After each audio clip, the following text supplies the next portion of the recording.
abandonado en el versículo 26 del capítulo 10. Desde allí teníamos que comenzar. Si ustedes recuerdan, estábamos en un momento en donde el autor había cambiado su forma de hablar, había comenzado a utilizar nuevamente el modo exhortativo, e incluso él había hecho una exhortación sumamente conveniente a sus lectores o a sus oyentes. En el versículo 22 les había dicho: acerquémonos con sincero corazón a los que estaban oyendo, ¿no? Sabiendo que en plenitud de fe, sabiendo que los corazones se purifican, la conciencia mala se purifica,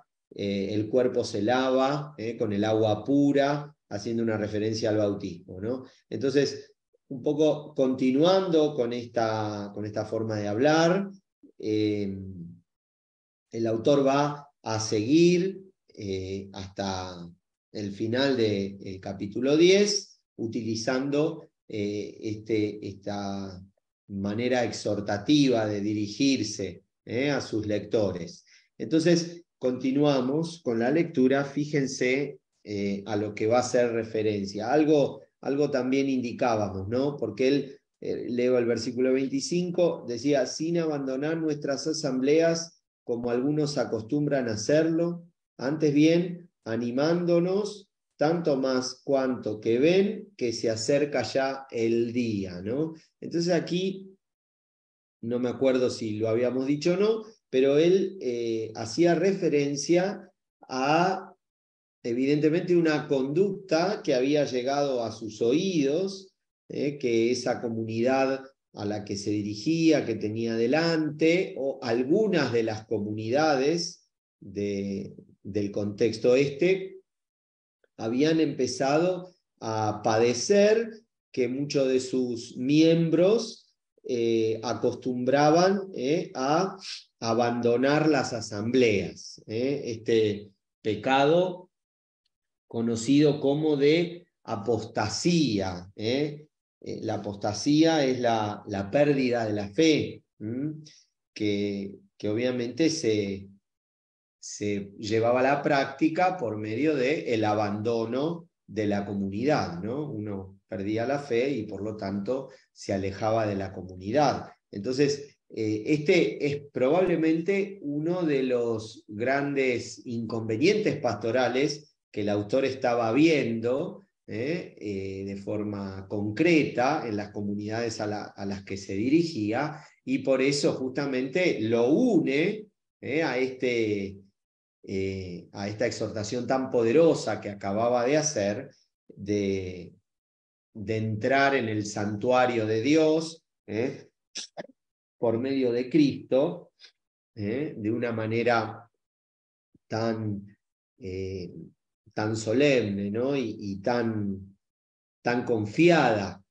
por el significado que tenía aquello que estaba diciendo, ¿no? Comparándolo justamente con la entrada en el templo, en el lugar santo del templo. Entonces, justamente en medio, después de haber hecho toda la argumentación y todo este camino, en medio de esta perícopa, cuando él invitaba a que entremos en ese lugar, recordaba: muchachos, no dejen las asambleas, no pierdan la fe, o sea, no abandonen la comunidad.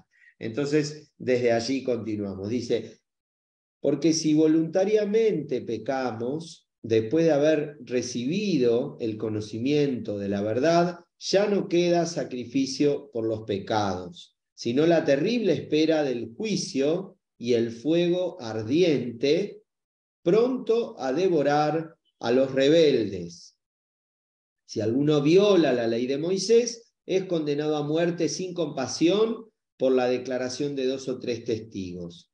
¿Cuánto más severo castigo piensan que merecerá el que pisotee al Hijo de Dios y profane la sangre de la alianza que lo santificó y ultraje al Espíritu de la gracia? pues conocemos al que dijo, mía es la venganza, yo daré lo merecido, y también el Señor juzgará a su pueblo. Es terrible caer en las manos del Dios vivo. Entonces, fíjense que el autor hace referencia a la posibilidad de cometer, después de haber recibido ese baño, ese lavado del agua pura, después de haber recibido el bautismo, el autor hace referencia a la posibilidad de pecar. Ven allí, fíjense cómo lo describe en el versículo 26. Si voluntariamente pecamos, después de haber recibido el conocimiento de la verdad. O sea, después de haber conocido que Jesús es el Señor, podríamos decir, y que nos ha salvado, el conocimiento de la verdad, si después de eso pecamos, ya no queda sacrificio por los pecados, dice el autor. Entonces, bueno, ustedes aquí lo que tienen que pensar es que en la mentalidad del autor y de estos cristianos, la práctica del sacrificio, del sacramento, de la reconciliación, tal como nosotros la conocemos y la practicamos, no era del uso corriente. Para ellos, el perdón de los pecados era ofrecido en el siglo I por medio del bautismo. Y el pecado de apostasía era un pecado sumamente grave. Entonces, el autor un poco lo que cuestiona es esto. Si ustedes, después de haber sido bautizados, vuelven a caer, porque abandonan a la comunidad, cuando vuelvan a la comunión, ya no hay más sacrificio. O sea, ¿qué sentido? ¿Cómo administrar, ¿no? Este ministerio de Jesús? Bueno, él no conoce la forma, ¿no? En realidad tampoco se lo está planteando como tal, sino que los está exhortando a que no abandonen a la comunidad. Porque probablemente le esté escribiendo a los que lo están leyendo, no a los que ya se fueron de la comunidad. Quizás se plantean dejar la comunidad por las hostilidades o por las persecuciones, pero él no les está hablando a los que abandonaron a la comunidad. Entonces, ¿por qué hago esta aclaración? Porque a lo largo de la historia, de la recepción, de la lectura de la carta a los hebreos, muchos se han planteado, teniendo el sacramento de la reconciliación delante, que luego de haber sido bautizado no es posible volver a bautizar, obviamente, rebautizar, y que tampoco es lícito o es eficaz el sacramento de la reconciliación. De hecho, si ustedes observan en las iglesias reformadas, la práctica que nosotros vemos no es la administración de una absolución sacramental. La única forma de alcanzar el perdón de los pecados es por medio del bautismo. Obviamente que ellos no se confiesan por pavadas, ¿no? O por pecados que no tienen tanta gravedad, simplemente hacen un acto de arrepentimiento. Bueno, depende ahí cada comunidad. El camino que la Iglesia católica o ortodoxa fueron haciendo respecto a esta práctica sacramental, todavía no lo había realizado esta comunidad. Yo creo que les hacía referencia en alguno de los encuentros anteriores, que en el tiempo de Tertuliano, de San Cipriano, este debate se puso mucho más difícil,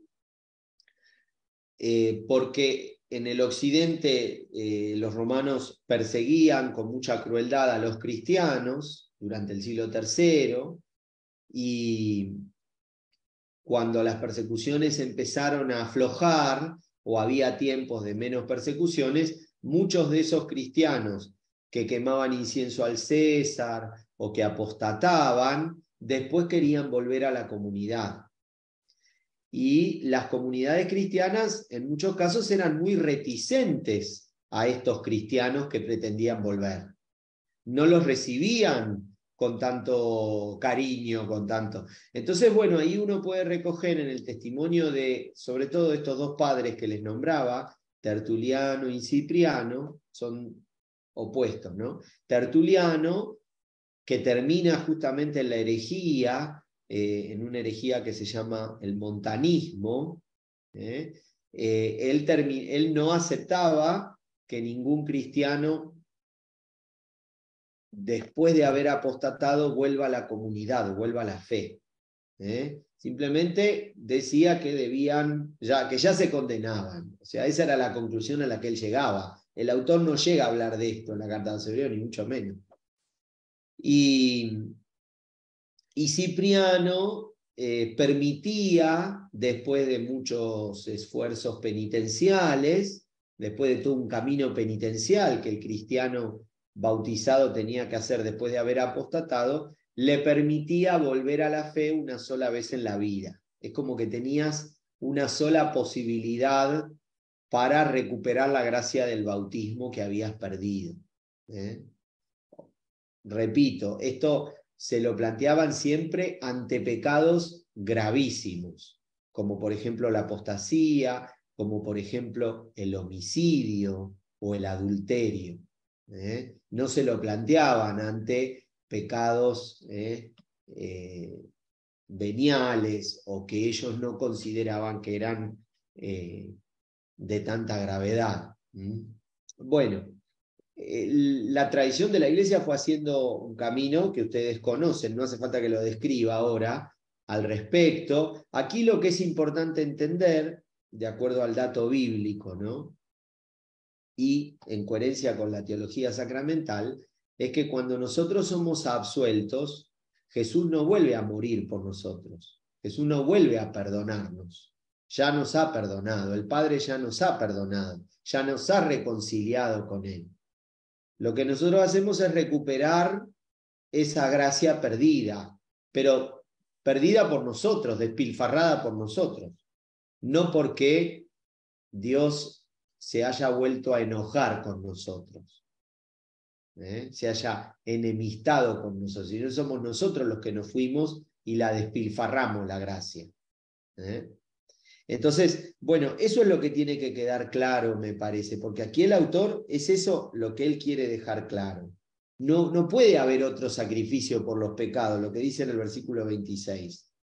No puede haber otro sacrificio mayor que el que Jesús hizo. Si Jesús tiene que volver a hacer otro para reconciliarme a mí, es porque el primero no fue suficiente.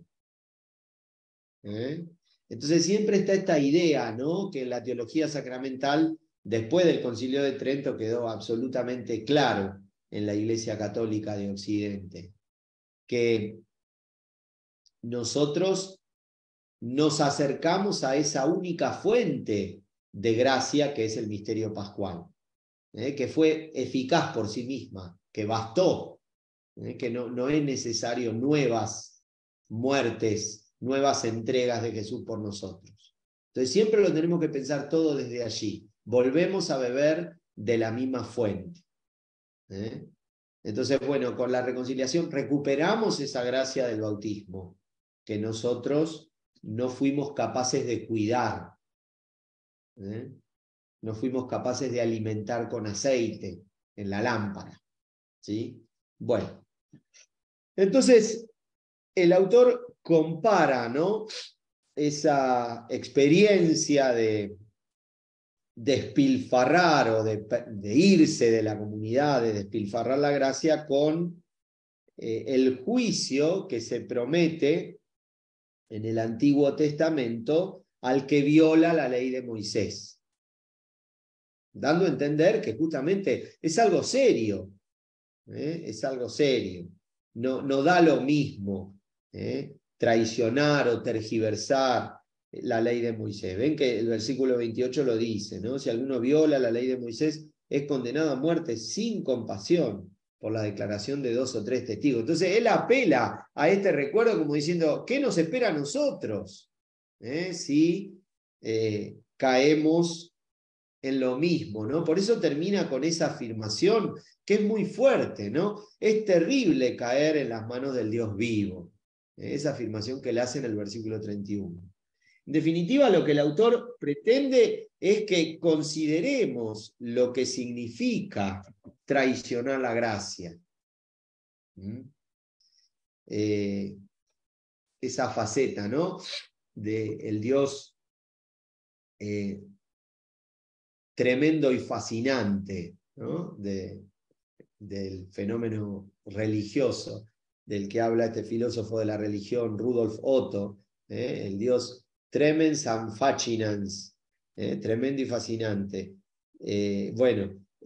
Aquí está acentuando lo tremendo, ¿no?, lo tremendo, el aspecto tremendo de ese Dios que merece todo nuestro respeto, ¿no?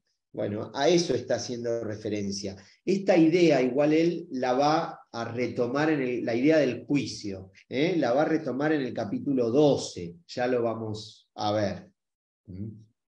Muy bien, sigo leyendo entonces. Traigan a la memoria los primeros días en que después de ser iluminados o de haber sido iluminados, ahí el autor utiliza también un pasivo teológico, acuérdense, ya habían aparecido otros. Haber sido iluminados porque es Dios el que nos ha iluminado, por eso utiliza el pasivo teológico, ¿no? Después de ser iluminados, hubieron de soportar un duro y doloroso combate, unas veces expuestos públicamente a las injurias y ultrajes, otras haciéndoos solidarios de los que así eran tratados, pues compartisteis los sufrimientos de los encarcelados y os dejasteis despojar con alegría de vuestros bienes, conscientes de que poseían una riqueza mejor y más duradera. No pierdan ahora vuestra confianza. Ahí utiliza el autor la palabra parresía también, ¿no? Nuestra confianza, acuérdense, audacia, libertad, que él la había también usado en el versículo 19, ¿no? No pierdan ahora vuestra parresía, que lleva consigo una gran recompensa. ¿Ven? A eso es a lo que él anima. Fíjense cómo esa idea, la de la parresía, es la que abre esa unidad literaria en el versículo 19 y la finaliza en el versículo 35. Todo ese texto, si bien las Biblias, las traducciones generalmente lo presentan en 3 perícopas, todo ese texto es una unidad literaria que debemos pensar en conjunto justamente para no malinterpretar las frases que allí se dicen. O sea, después de él habernos animado a vivir una cercanía tan íntima, tan santa, tan pura con Dios, nos está diciendo, bueno, oh, muchachos, después de él, ¿cómo van a despilfarrar todo este amor? ¿Cómo van a despilfarrar lo que él ha hecho por ustedes y el lugar al que los ha participado, a donde los ha hecho entrar, ¿no? Es un poco la idea. Es interesante, ¿no? Para pensar, sobre todo porque, como sabemos, la vida humana es capaz de despilfarrar tantas veces la gracia, ¿no? Entonces siempre va a haber alguien capaz de hacerlo. Ninguno de nosotros estamos exentos. Por eso es bueno considerar siempre esto a la luz de la palabra de Dios. Muy bien. Bueno, hasta acá estamos. ¿Alguna pregunta? Muy bien. Entonces, aquí se va a cerrar otra unidad en la carta, en el escrito, en la carta que no es una carta, como decía Rivas, que ya les dije, y va a abrirse una nueva sección, que estará conformada por este final del capítulo 10, desde el versículo 36 hasta el final del capítulo 12. Una unidad que debe ser pensada toda en conjunto. Veremos hoy hasta dónde llegamos, pero para que lo tengan en cuenta. Es un texto que debe pensarse todo en conjunto. Fíjense cómo comienza. Entonces acá va a cambiar nuevamente su forma de hablar, va a volver a un lenguaje más expositivo, y entonces dice, tienen necesidad de paciencia para cumplir la voluntad de Dios y conseguir así lo prometido. Pues todavía un poco, muy poco tiempo, y el que ha de venir vendrá sin tardanza. Mi justo vivirá por la fe, mas si es cobarde, mi alma no se complacerá en él. Pero nosotros no somos cobardes para perdición, sino hombres de fe para la salvación del alma. Entonces aquí el autor llama a la paciencia, a sus lectores, los llama a la paciencia para poder cumplir la voluntad de Dios. Después de... ¿Por qué? Porque la vida de los cristianos, de sus oyentes, se tiene que acomodar a la vida de Cristo, el sumo sacerdote. El que alcanzó la perfección cumpliendo la voluntad del Padre y siendo obediente al Padre. Entonces, bueno, a ver, ustedes apuntan a lo mismo. Hagan lo que puedan, tengan paciencia, lo tienen que conseguir con la ayuda de Dios. Pero llama la paciencia, tienen que tenerse paciencia, ¿no? Para estar a la altura de la situación a la que han sido llamados. Eso es lo que él pretende que consideremos. Y es interesante ahí porque él cita un texto de el profeta, cita de Isaías primero, un versículo de Isaías, en el margen seguramente de la Biblia o en nota al pie los deben tener, y después en el versículo 38, él cita al profeta Habacuc, al profeta Habacuc, con una afirmación que hace como que la cambia un poquitito, hace una pequeña trampa, porque el texto de Habacuc dice, el justo vivirá por la fe. El justo vivirá por la fe. Es un texto bastante citado porque Pablo también lo cita. Se ve que la comunidad cristiana, justamente por lo que afirma de la fe, la comunidad cristiana lo tenía muy presente.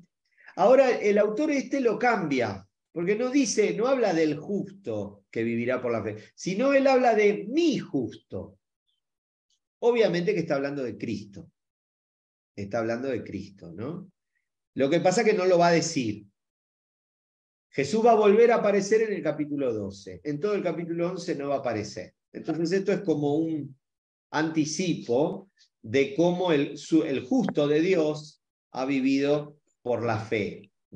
Pero a la vez abriendo el significado del texto también a todo aquel que se identifique con el justo y sea justo en Cristo, ¿no? Sea justo en el justo con mayúscula y pueda también vivir por la fe.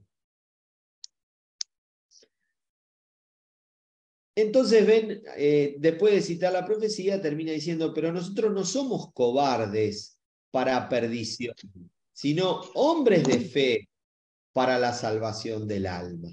Nosotros somos hombres de fe para salvación.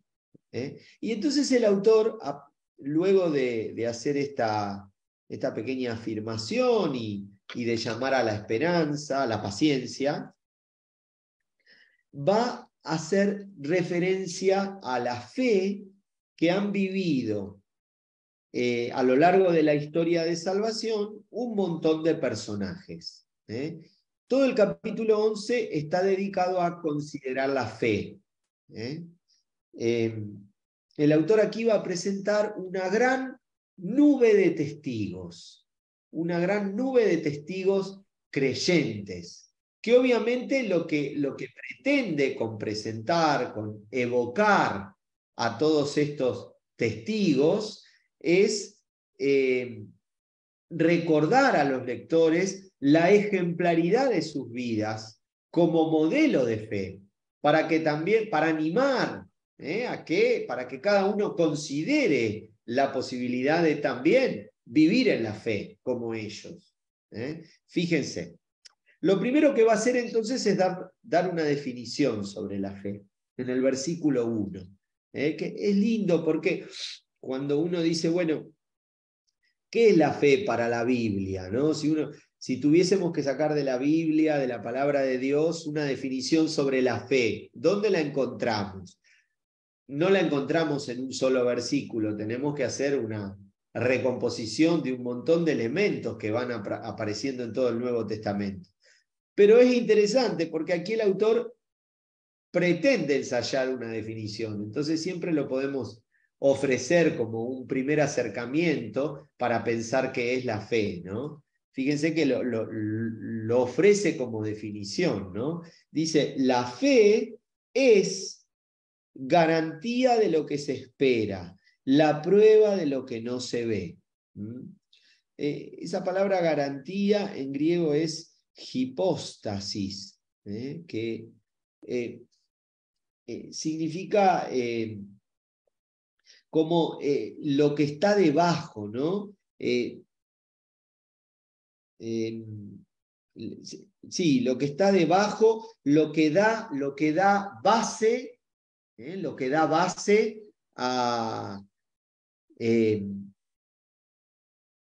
lo que es, a lo que existe, ¿no?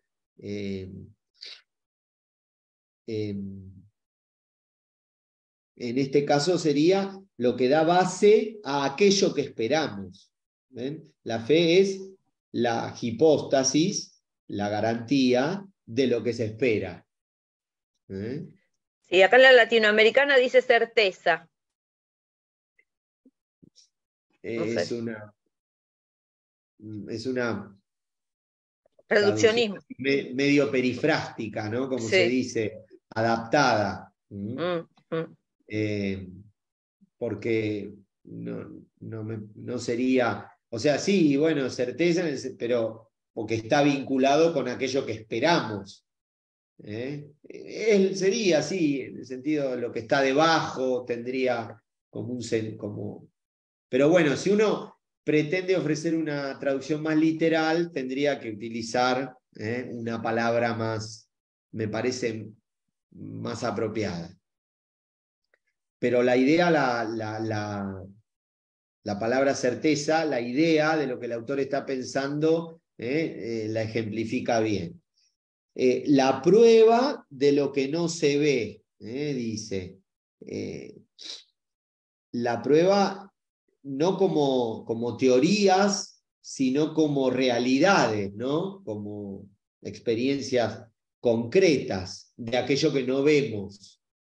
Porque bueno, esto ya viene de la teología, ¿no? Pero la fe a nosotros nos hace vincularnos con Dios. Entonces, nuestra relación con Dios hoy es prueba de la relación que tendremos con Dios cuando lo veamos tal cual es, cuando lo veamos cara a cara. Esa sería un poco la idea, ¿no? De lo que se está queriendo decir. Bueno, luego de esta definición, entonces, él presenta el tema que va a tratar, que yo ya se los adelantaba. Versículo 2 dice, por ella, por la fe, fueron alabados nuestros mayores.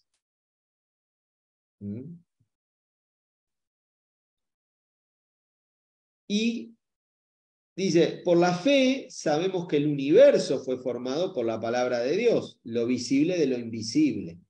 Entonces, primero parte de la creación, ¿no? Y nosotros por la fe sabemos que la creación fue hecha por la palabra de Dios.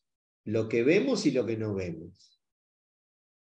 Luego, a partir del versículo 4, él va a empezar a presentar a personajes importantes de la de la historia de la salvación del Antiguo Testamento, y a cada personaje lo va a introducir con esa frasecita, por la fe, ¿ven? Ahora lo van a ver, tratando justamente de ejemplificar por qué esa persona a la que se está aludiendo es importante nuestro recuerdo, fue importante para nosotros y para la historia de salvación.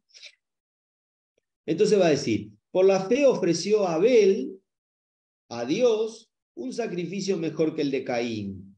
Por ella fue declarado justo con la aprobación que dio Dios a sus ofrendas, y por ella, aunque muerto, sigue hablando. Sigue hablando la sangre de Abel. Esta idea después él la va a recuperar en el capítulo 12. Luego va a presentar a otro.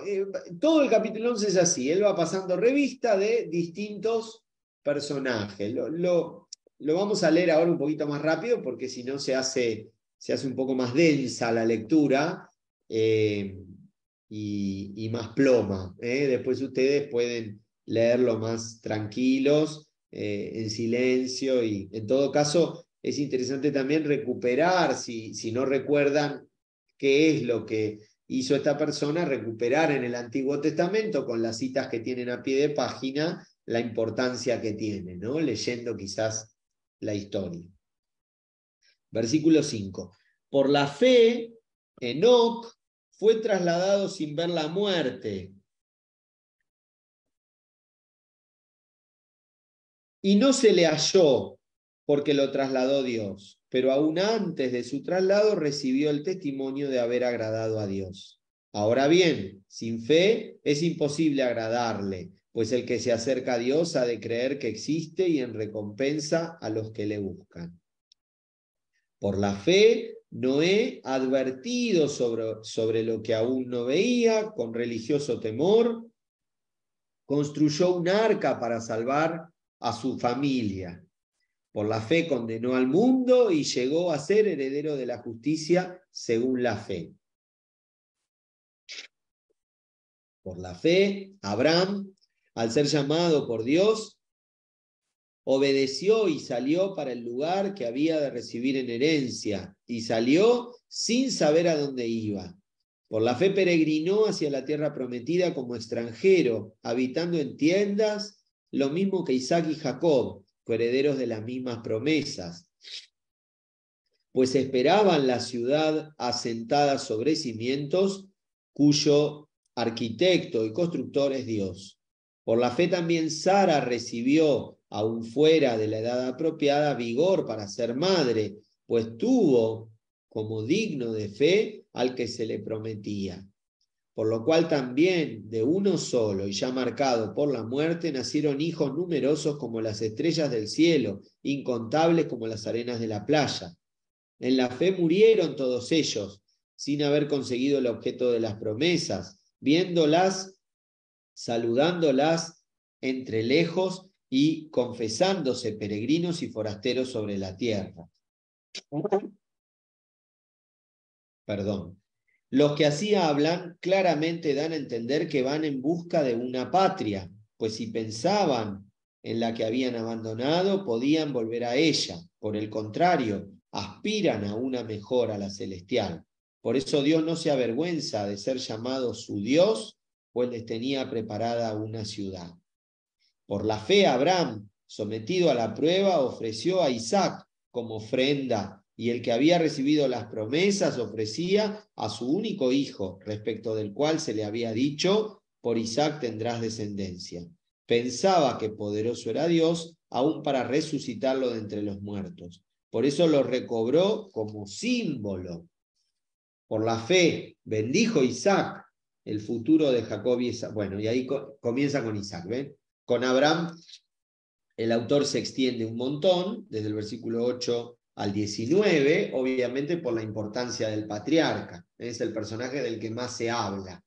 Abraham, lo saben también por Pablo, seguramente. Abraham es un modelo para todos los primeros cristianos, porque justamente fue su fe la que lo justificó delante de Dios. Entonces, por eso le dedican tanto, ¿no? aquí comienza a hablar de Isaac. Por la fe bendijo Isaac el futuro de Jacob y Esaú. Por la fe Jacob ahora, moribundo, bendijo a cada uno de los hijos de José y se postró apoyado en el extremo de su bastón. Por la fe, José, al final de la vida, evocó el éxodo de los israelitas y dio órdenes respecto de sus huesos. Por la fe, Moisés, recién nacido, aquí habla de Moisés, fue durante 3 meses ocultado por sus padres, pues vieron que el niño era hermoso y no temieron el edicto del rey. Por la fe, Moisés, ya adulto, rehusó ser llamado hijo de la hija del faraón, prefiriendo ser maltratado con el pueblo de Dios a disfrutar el efímero goce del pecado, estimando como riqueza mayor que los tesoros de Egipto el oprobio de Cristo, porque tenía los ojos puestos en la recompensa. Por la fe salió de Egipto sin temer la ira del rey, se mantuvo firme como si viera el invisible. Por la fe celebró la Pascua e hizo la aspersión de la sangre para que el exterminador no tocase a sus primogénitos. Por la fe atravesaron el Mar Rojo como por tierra firme, mientras que los egipcios al intentarlo se ahogaron. Por la fe se derrumbaron los muros de Jericó. Entonces aquí cambia de tema, ¿no? Sale de Moisés al tiempo de Josué. Por la fe se derrumbaron los muros de Jericó después de ser rodeados durante 7 días. Por la fe la prostituta Rahab no pereció con los incrédulos por haber acogido amistosamente a los exploradores. Entonces aquí el autor se empieza a dar cuenta que ya es medio plomo, que se le duerme el auditorio, como se están durmiendo ustedes ahora, y va a cortar un poco su presentación. Fíjense, aquí viene quizás lo más interesante de todo este recuerdo. Versículo 32. ¿Y para qué continuar? Pues me faltaría el tiempo si hubiera de hablar sobre Gedeón, Barak, Sansón, Jefté, David, Samuel y los profetas. Y enumera, ¿no?, a un montón de gente importante. Y dice, estos, por la fe, sometieron reinos, administraron justicia, alcanzaron las promesas, cerraron la boca a los leones, apagaron la violencia del fuego, escaparon al filo de la espada, curaron de sus enfermedades, fueron valientes en la guerra, rechazaron ejércitos extranjeros. Algunas mujeres recobraron resucitados a sus muertos. Unos fueron torturados, rehusando la liberación por conseguir una resurrección mejor. Otros soportaron la prueba de burlas y azotes, de cadenas y prisiones. Fueron apedreados, torturados, aserrados, muertos a espada, anduvieron errantes, cubiertos de pieles de oveja y de cabras, faltos de todo, oprimidos y maltratados, hombres de los que no era digno el mundo, errantes por desiertos y montañas, por grutas y cavernas. Y todos ellos, aunque alabados por su fe, no consiguieron el objeto de las promesas. ¿Qué les parece a ustedes, después de todo lo que hablamos hoy,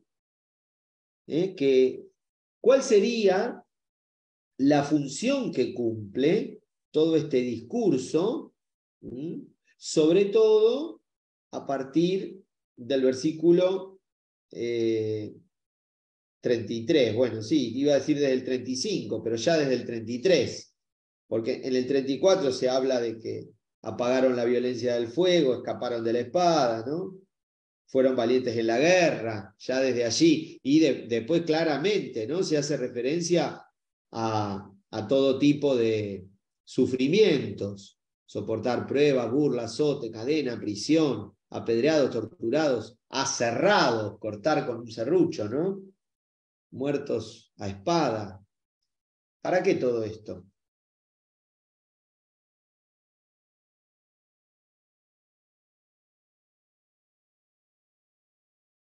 ¿Qué función cumple el recuerdo de que todos estos antiguos padres y madres sufrieron toda esta violencia? como testimonios de que ellos no son los únicos que están siendo sacudidos por ahí, como estaba esta comunidad aparentemente. Exactamente. Obviamente dando a entender también que no es que ellos caían en la apostasía porque decían, no, mejor hoy vayamos al shopping a hacer compras, apostatemos de la fe. No eran posmodernos, como nosotros, sino que realmente vivían hostilidades profundas en sus comunidades y por eso apostataban, no por comodidad. Entonces, bueno, él ahora va a traer el recuerdo de todos estos que sufrieron por su fe, ofreciéndole a esta comunidad motivos para seguir adelante. Por eso el versículo 39, todos ellos, aunque alabados por su fe, no consiguieron el objeto de las promesas. Y va a cerrar el discurso haciendo miren ustedes esta referencia. Dios tenía dispuesto algo mejor para nosotros, de modo que no llegaran ellos sin nosotros a la perfección. Entonces aquí él involucra a sus oyentes, lectores, haciéndonos, podríamos decir, sentir beneficiarios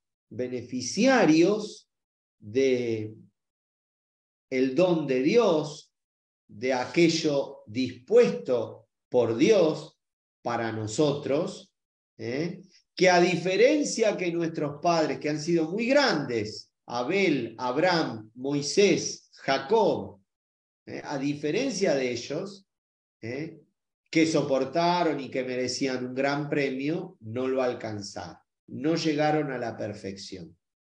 ¿Por qué? Entonces, fíjense, el autor ahora lo va a dejar bien en evidencia. Leo el 40 de nuevo y sigo leyendo en el capítulo 12, que obviamente engancha con todo lo anterior. Dios tenía dispuesto algo mejor para nosotros, de modo que no llegaran ellos sin nosotros a la perfección.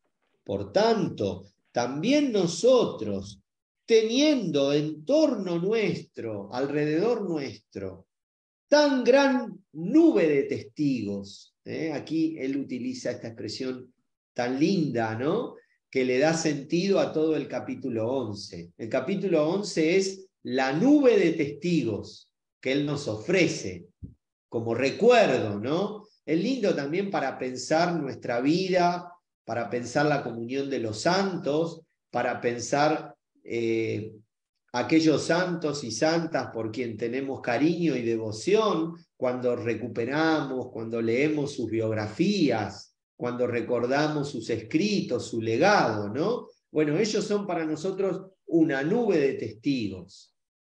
Nosotros también nos unimos a la suerte de ellos y somos beneficiados por la misma gracia que fueron beneficiados ellos. Por lo tanto, también nosotros, teniendo alrededor nuestro tan gran nube de testigos, sacudamos todo lastre y el pecado que nos asedia.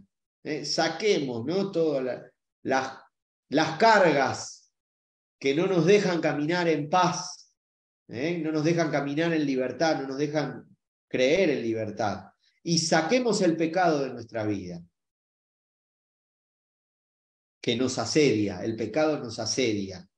Y fíjense qué lindo esto. Y corramos con constancia la carrera que se nos propone, fijos los ojos en Jesús, el que inicia y consuma la fe, el cual, por el gozo que se le proponía, soportó la cruz sin miedo a la ignominia y está sentado a la derecha del trono de Dios. Vamos hasta acá. Entonces, el autor nos invita a sacarnos el lastre, a librarnos de la sedia del pecado y a seguir adelante. ¿De qué modo seguir adelante? Corriendo, corriendo, no caminando, corriendo. Ahí escuché, Esther, que te decían que tenés que caminar mucho, y estaba por decir, nada de caminar, Esther, tenés que correr, como dice el autor de la carta a los Hebreos. Profeta Isaías también, viste que dice en el capítulo 40, caminarán y no se cansarán, y correrán, no se fatigarán, nueva vida tendrán los que esperan en el Señor. Bueno, así que te queremos ver corriendo, algún triatlón o algo. Corramos con constancia la carrera que se nos propone. El autor no dice cuál, cada uno tendrá la suya, tendrá que ver. Esto queda a propósito, ¿no? Abierto, o digo, con cierta apertura. ¿Cómo hay que correr? En esto todos coincidimos. Todos tenemos que mirar para el mismo lado.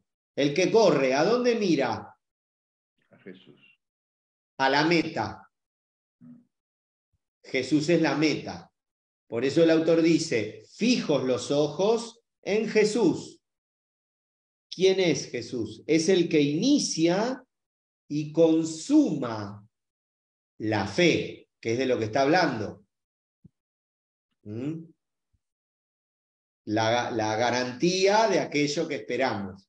Jesús está al inicio de nuestra fe y al final de nuestra fe.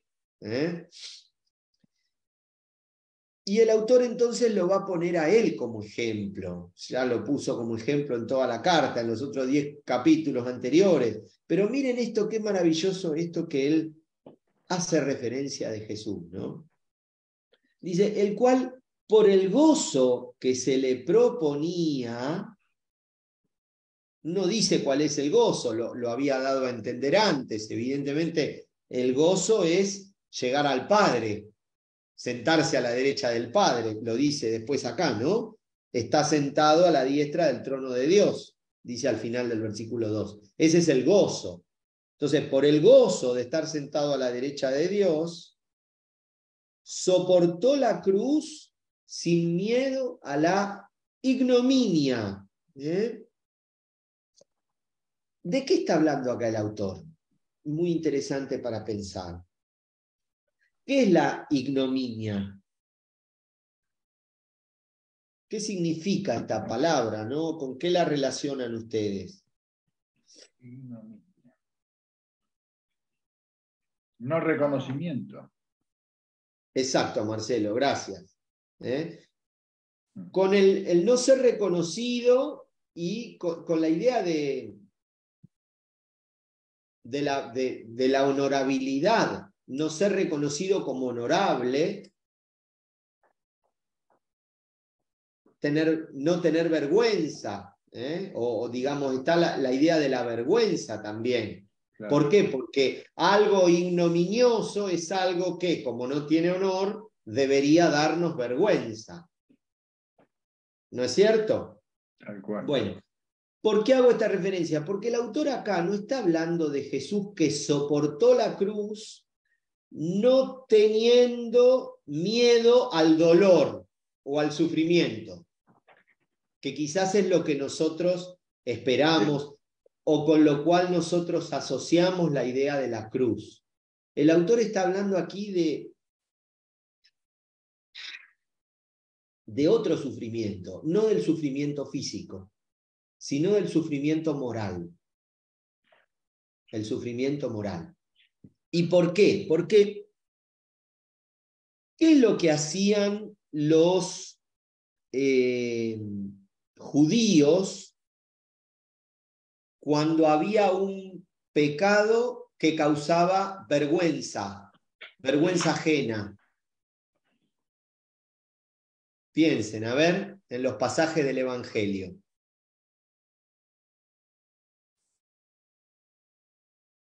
Les doy una ayudita. Lo publicaban, como la prostituta.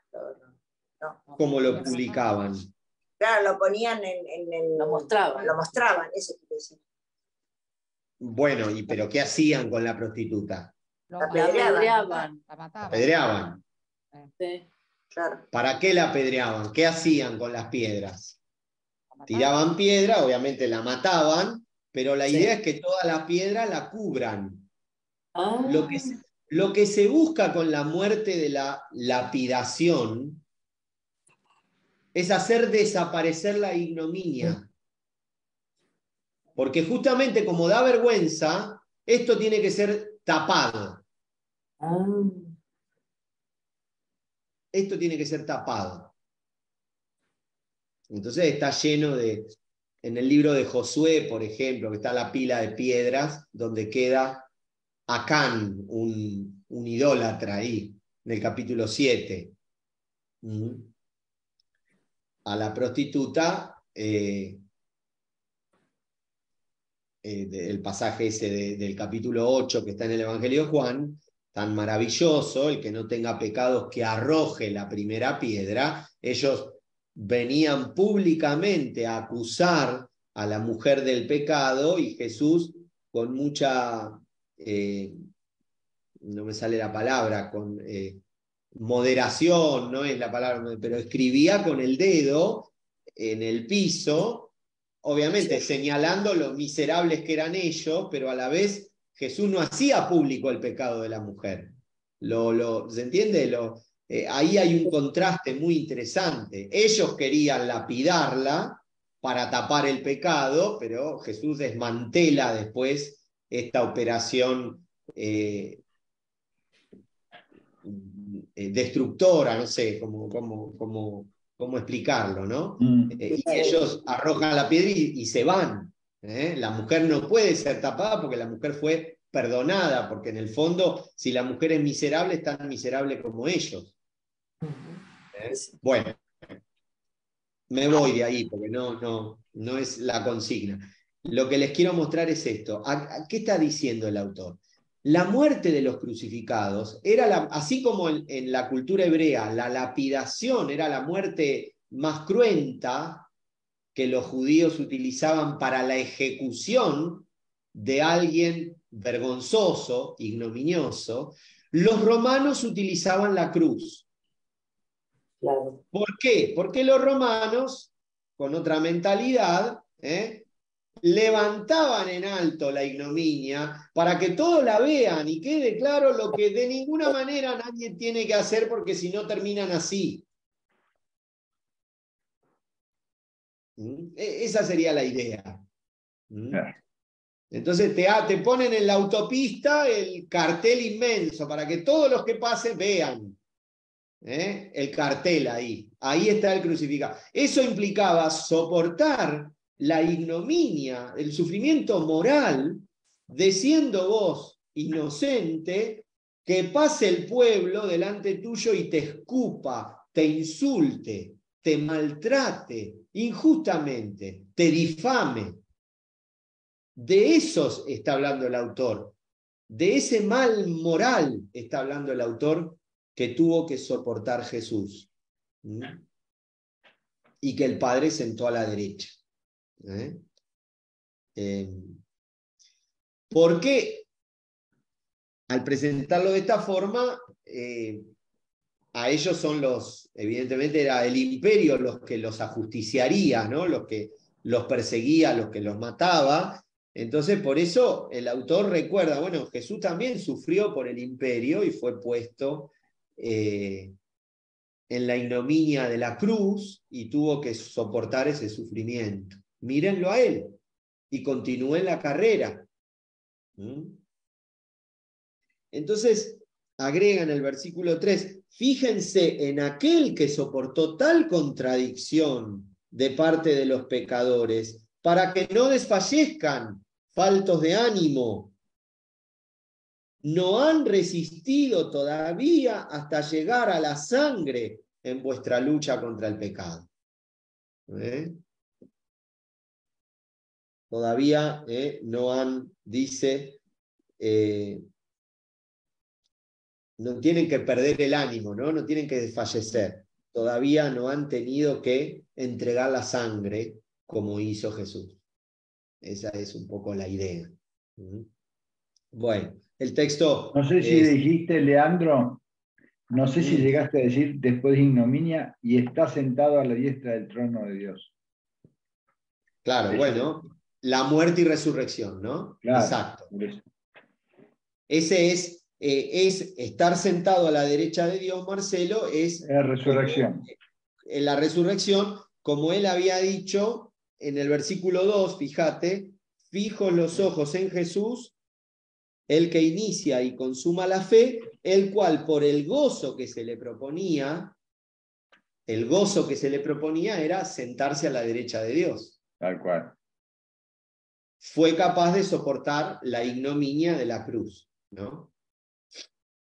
Entonces, esa es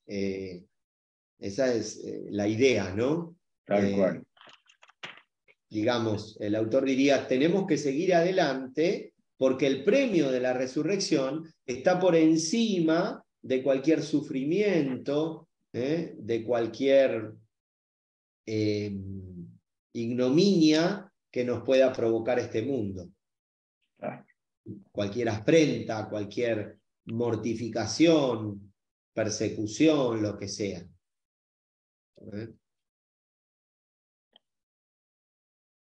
Bueno, esa sería la idea. Qué bueno. Yo les propongo que dejemos acá, porque aparte, si bien digo, estamos en la misma unidad, va a comenzar ahora, a partir del versículo 5, toda una parte más escatológica, donde él va a cambiar, el autor va a cambiar un poco el tono de lo que está hablando. Y bueno, entonces consideren un poco a esta nube de testigos y esta idea tan maravillosa que el autor propone de mirar con los ojos fijamente a Jesús. Si a ustedes les parece, así terminamos con nuestro curso. A ver. Yo les hago dos propuestas. Este fue un extra. Ay, qué maravilla. Yo la semana que viene me voy. Medio complicado. No, me parece que lo más sensato va a ser, si a ustedes no les molesta, el 1 de agosto que nos volvamos a ver. Porque yo la semana que viene les iba a proponer el martes 18 a la tarde, pero no estoy seguro si puedo. El martes 18 a las 3 de la tarde, capaz puedo, capaz no, pero les tengo que confirmar ese mismo día. Si a ustedes no les molesta eso, lo podemos tentativamente dejar nuestro último encuentro. Creo que con una vez más ya terminamos. Igual no vamos a correr, si hay que hacer uno más, lo hacemos. Pero, bueno, díganme. ¿A qué hora el martes? Y podemos poner el martes 18 a las 3 de la tarde, pero yo les tengo que confirmar, porque capaz que tengo que ir a buscar a mis hijos a la casa de mi hermano, a Saladillo. Y no voy ya, si tengo que hacer eso, se me va a complicar. Si no, lo dejamos para el martes 1 de agosto. Nos faltan 3 semanas. Bien. ¿En qué horario, Sí, Leandro? ¿saben por qué? Porque la semana del 24 yo no estoy. Y la semana que viene, o sea, yo me voy el miércoles, me voy. El miércoles de la semana que viene y vuelvo el jueves o viernes. Por eso lo... Está bien. Bueno, entonces dejamos el 18, yo les confirmo a la mañana.